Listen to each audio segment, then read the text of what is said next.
Top of the morning, everybody. What a pleasure to be here. How many know the tune, I Left My Home in Indiana? Da da da da da da da da da. Hey, you heard of that? We gather here today on the 30th of May, and what a wonderful time and place it is to be in American history. The question is, well, what's going to happen? Yarmouth, what's going to happen? Conyers, what kind of health care bill are we going to get? And I'm here to predict you get the kind of health care you deserve. Not the kind you ought to have, not the kind that you want, but it's all going to depend on you. And I told him that when we met in the White House with the Congressional Black Caucus. I said, of all the great things that you said, that was the greatest thing, is that you want advice. But all of these meetings, we're not getting advice. We're getting people telling us what they want us to tell the president. Maybe that doesn't happen around here. But it does happen in other places in the country.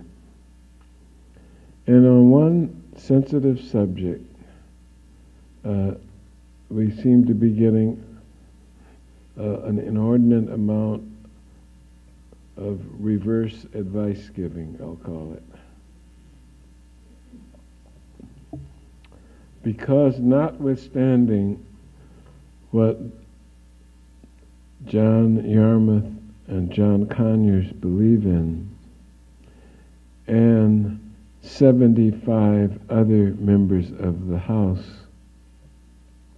the two latest that just joined up during the recess was Zoe Lofgren of California and Eleanor Holmes Norton of the District of Columbia.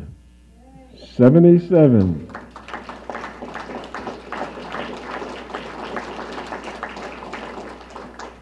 There is no other bill that has, on health care, that has 77 co-sponsors.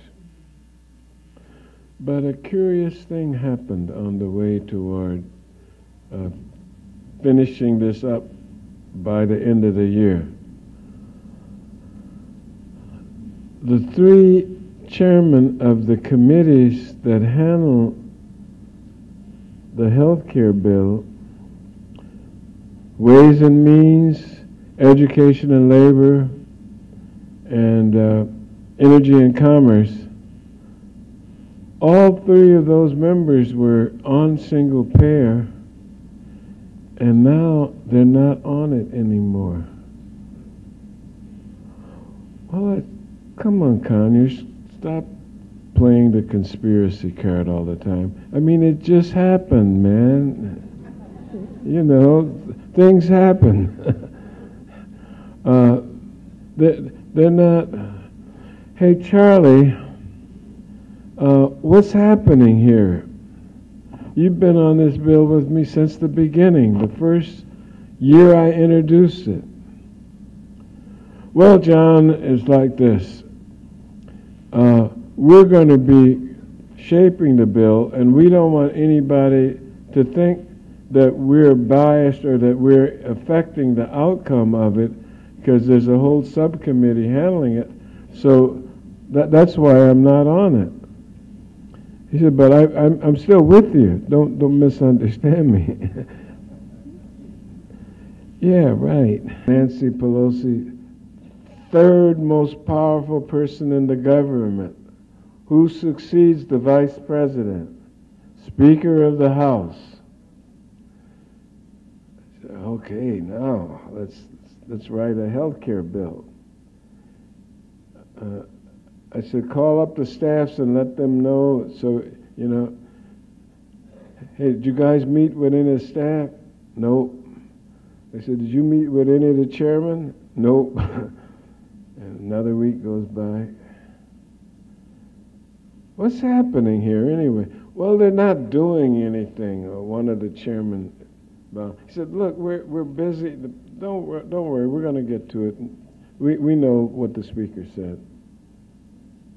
And so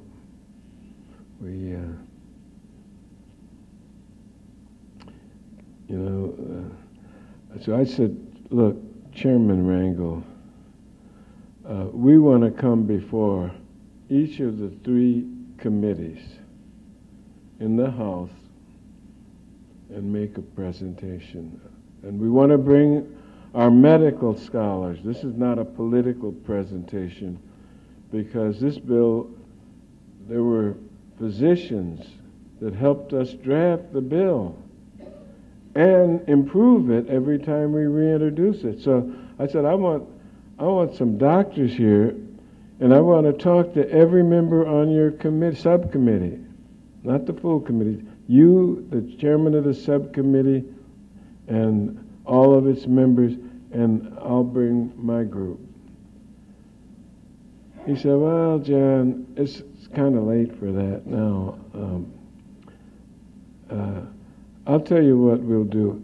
We'll get all of the 3 subcommittees and the 3 chairmen and the 3 subcommittee chairmen, and we'll do it all at once. I said, oh, no, I don't want to meet with a gang. That's like meeting with a mob in the alley, and you're going to have a friendly talk about something. You're done for.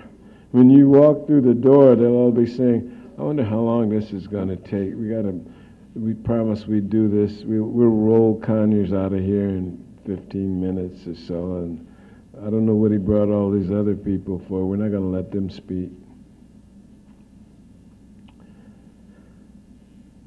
That's where we are now. And so we have to make a decision at 10 o'clock in the morning on a beautiful Saturday in May. Are we going to get rolled or not? All who support getting rolled, raise your hand. All who are ready to fight for what you believe in healthcare, raise your hand.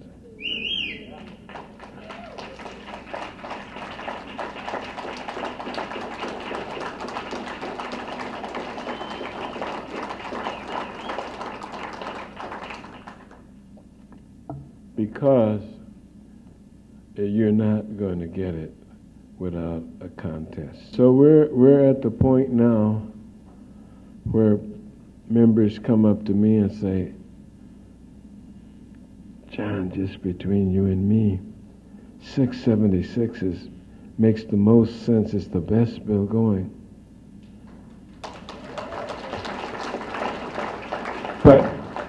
But you'll never get it passed. You can't get it passed because the corporate forces are against you, and they're not going to let it pass. So we got to settle for something somewhere in between. We got to do something else. I mean, it's nothing wrong with the bill. We just aren't ready for it, man. But wait a minute.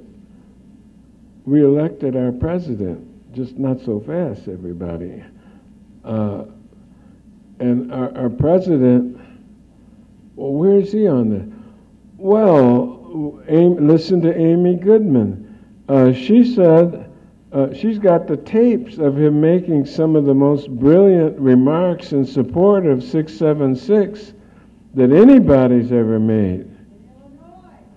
That's right. But he ain't making them now.